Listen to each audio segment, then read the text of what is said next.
Hey, Bloaty Bud, you got something in your eye there. Anyway, yes, greenskins can, and I guess Rakarth also, in campaign can take the bomb squigs, but in actual, real, quote-unquote, multiplayer, Vampire Coast are the only faction that can take an actual bomb as a unit. Bloated corpses are definitely a meme. They're a lot of fun.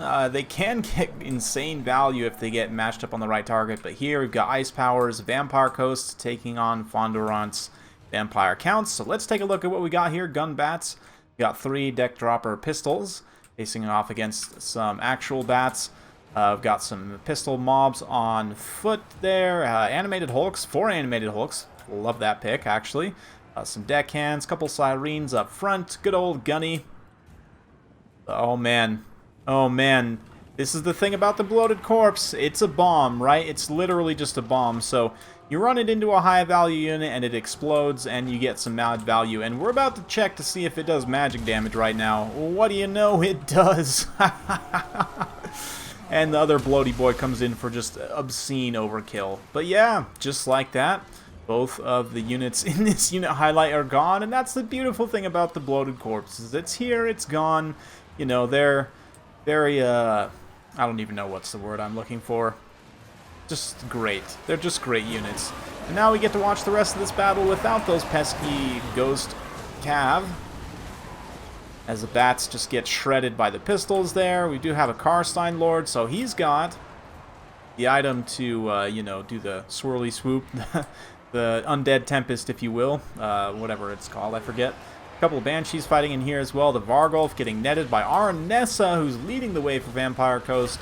The true meme lord takes, the non-undead lord with undead, because even though her abilities are very strong, the fact that she's not a vampire, she doesn't have healing of any kind, can't heal her at all because she's not undead. It's just a pure meme. It's just pure silliness. Anyway, got, looks like some deck dropper summons here. A little bit of a Hornswoggle on those Direwolves. Interesting. Undeath Resurgent also been popped on them to give them a little bit of melee defense. As they bunker bust this blob of gunnery mobs. Both the Vargulfs come in as well, and it looks like the caster might potentially be in trouble here. But you see Gunny there, he's just sitting up on the hill, just popping shots this whole time. Refilling ammo on the gun bats potentially if they do run low. And he's not too worried about no silly, scurvy dogs. Even the Dire Pack with their little anti-large as the Red Tempest goes off. Because of his armor, he'll hold just fine, and he's going to be plinking shots at these high-value targets wherever they are. Like this Vargulf, you can see, for example, has taken quite a bit of damage. And as the zombies start to thin out, the Bloated Corpses are now going to be able to get full surrounds on these corpse carts. So this is, the engagement that literally no one ever wanted to see is, animated Hulk's circle-beating corpse carts. But, hey, we're having fun. I'm currently on vacation when you guys are seeing this, so, I'm hopefully having a great time. I hope you're having a great time as well. It's been fun. I had a few fun videos recently that I've really enjoyed making, so, yeah. Thanks to Ice Power for sending this one in. Balance power still very close, as a Gunny actually did take some damage and ended up having to be bailed out by Arnessa and the deckhands and so forth. All the pistol mobs are gone, but the leadership core for Coast is still intact, and they've still got a couple of gun bats as well. You're putting some nice pressure on this corpse cart over here and this Vargulf, both of which have taken quite a bit of damage. And, yeah, the animated Hulks, I mean, they hit reasonably hard, and against a faction that has generally low-ish melee defense, like Vampire Counts, that lack of stats isn't so much of an issue. There was no Skilly Spears, which is such a hard counter for animated Hulks, but hey, gotta take the victories where you can. This one Vargulf does stabilize its leadership, though. The other one's kind of pulling away, so potentially dangerous situation for accounts even still. Could you imagine if that Ghost Cav was still running around, though? Man, that'd be such a pain.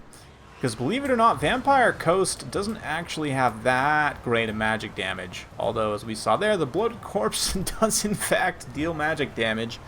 Actually, I mean, I kind of knew that before, but I never actually, thought about, hey, I should use this on an ethereal unit, which does actually make sense when I stop and think about it. Yeah, against Wood Elves, like, could you imagine getting on the ROR Stag Knights with them? I mean, you'd kind of have to, like, net them first, because they're obviously much faster than the animated Hulk, but anyway. Bounce power starting to turn in Coast's favor at this point as the counts just get ground down by the Hulks. When's the last time you saw Hulks just win a frontline engagement? I mean, granted, it was against literally zombies and corpse cards. And a couple Banshees. Yeah, there wasn't any, like, Grave Garter, you know, even Skeleton Spears or anything, but hey. It's something. Gunny also just still chilling up on the hill. He's going to be popping some shots now on the Karstein Lord. Who, does he actually have a shield? He does. Karstein Lord confirmed shielded. Still having just a bad day, though. Gets a little stab attack in there. But the animated Hulks are going to consistently keep him staggered. He's somewhere in there. Poor guy. I mean, I say poor guy. He's a vampire, so he deserves definitely all of what is happening to him right now. Arnessa, you know, as the sole non-undead participant in this battle, is automatically the one I'm rooting for, right? A few more zombie summons getting pulled up here. Arnessa maneuvers around on her crab there. The Banshees could potentially get to her, and it's not like she does magic damage. I mean, she has high enough weapon strength overall that she can kind of hit them reasonably hard. She'll do about 100, like 125-ish damage on each attack. Which is something. It's definitely not nothing. But Coast here, trying to keep up the deckhand summons. Got a couple of regular old deckhands too that got a little bit of bonus versus large from Arnessa just chilling nearby. Finally, the last of the gun bats is seen off by that red storm there. Let's see, can I actually remember the name of the thing if I look at it? Yes, Storm of the Night. I probably could have called that. Probably could have called that, just saying. Anyway, now the Taunt and Hornswaggle are going to be used on the Banshees. You can see they are pursuing the fleet captain with great gusto, but she's, you know, she's doing just fine. She's got plenty of HP to kind of pull away there. All the meanwhile, ooh man, that stagger on that shot from Gunny. I mean, you can hold that shield up. I really don't think it's going to do a lot here for you, bud. I mean, a little bit of headshot action from the Gunnery White out there on the hilltop. He is actually getting potentially slight... I need to double check this. I keep saying that it's true, but I'm like 99% sure you get missile damage buffs from being uphill, so potentially there's some slight missile damage buff here. I don't actually know. Maybe somebody can check me on that. But, oh man, look at this, another Vargulf! Saving the pocket Vargulf summon for the late game. That actually equalized the balance of power, but the Gaze of Nagash used in response to just nuke a Banshee. Immediately the Invocation to Heck gets used in response there. The name of this replay was Most Haggard Game Ever, and it's definitely one of the most haggard games I've ever seen. Animated Hulks now just trying to circle beat these Banshees to death. Again, the high weapon strength of the animated Hulks means that they're going to be dealing pretty consistent damage, even though... you know, lots of physical resistance here. They are going to be doing some damage. Nice net there on the summoned Vargulf, just to kind of negate quite a bit of its value, use up that summon timer. It's on actually the same summon timer, I believe, or shorter summon timer even than the Manticore. That's, you know, it's Transformation of Gadon. It's supposed to be the same spell.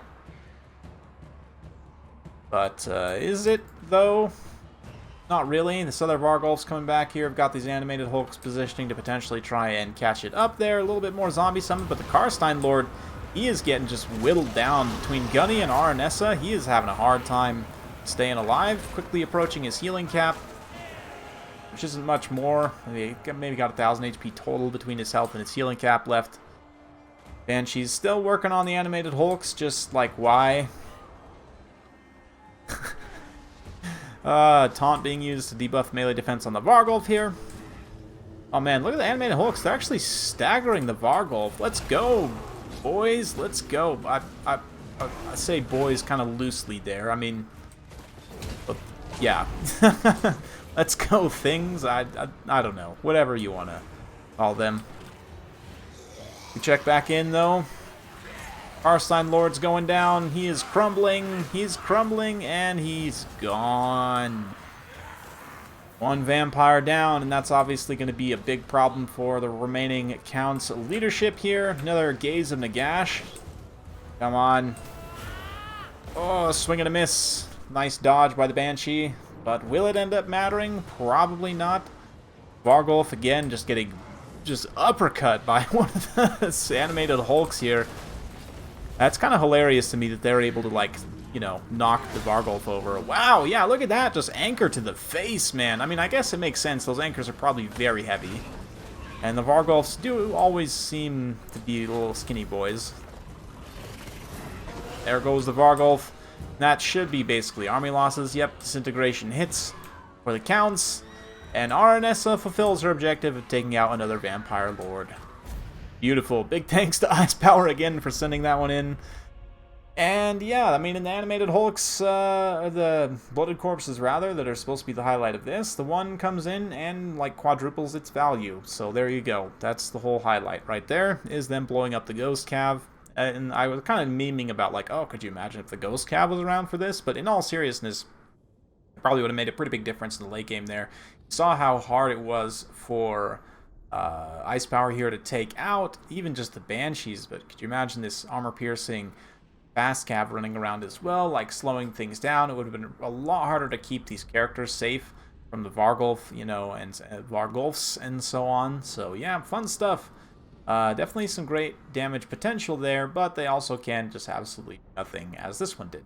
Yeah, gunnery mobs here, pretty cheap for the pistols, don't need to do a lot to pay for themselves, and they largely do.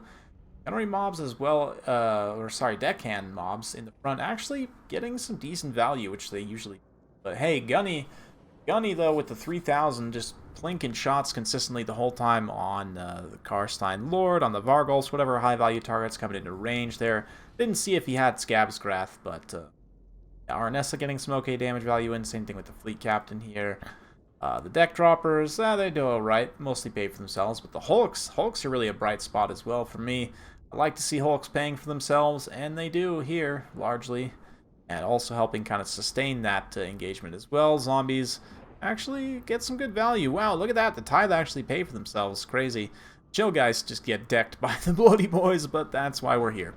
The Doggos actually, considering the kill totals, I kind of expected more from them as well in terms of damage value, but they're here. Vargolfs also kind of struggle to perform their intended function. The Corpse Cart's definitely MLG, though. You know, CDL Corpse Carts over here. But anyway, yeah, Bloody Boys. What else can I say about them? You can hide them. So, you know, hiding them in the woods and then running them out when your opponent is potentially not looking is a way that you can use them, but they do count as large, right? So they will suffer speed debuffs in the woods. 425, I mean, it's not hard for them to pay for themselves. They do actually cause terror as well, which I don't know, yeah, that this is ever going to come into play. I mean, I guess, actually, if they're standing nearby a unit, they actually have to be engaged in melee for the terror to go off? I don't think so. I need to do some testing to see. There may potentially be a scenario where this might come into play, but probably not. I mean, really, it's just a bomb here. Yeah, powerful explosion. Apparently, that is enough to cause, you know, magic damage enough to just delete the chill guys, which is frankly quite impressive. Yeah, they're not going to crumble, really. They don't have a ton of HP, only 1,200 HP, so it is kind of easy to stop them. And basically, as soon as they make contact with anything, they'll immediately blow up. So, you know, if you're facing off against Bloated Corpses, obviously the best thing to do. Just say, hey, you know, whatever hero on a horse, preferably, go pop the balloon. Go pop the balloon. But that's it for today. Hopefully you guys enjoyed watching this one. If you like this sort of content, be sure to like, subscribe, hit that bell notification button. Every time I upload a new video, you'll be notified. Thanks again. We'll see you next time.